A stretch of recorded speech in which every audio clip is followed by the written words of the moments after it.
En ég meina það nágranniðinn, sko, ég meina fólki í blokkinni, þekkirðu, sko, veistu hvað fólkið heitir?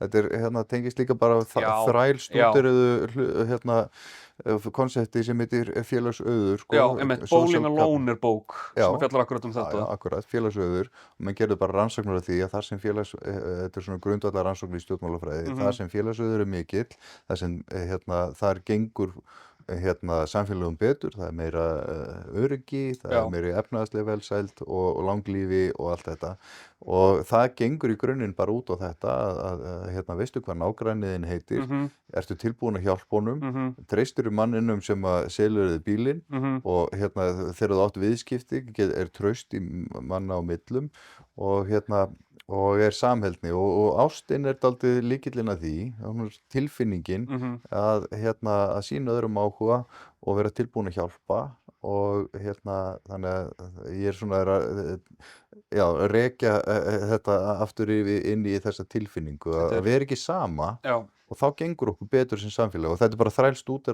frá sko já. hagfræði og félagsfræði og stjórnmálafræði, þetta er kenningin sko. Ég skrifaði pistil um þetta Já, og hann fekk nokkur like. já, Sem var einhver flott. einn gaur sem kommentaði Já. af hverju er hann að væla yfir þessu. Mm.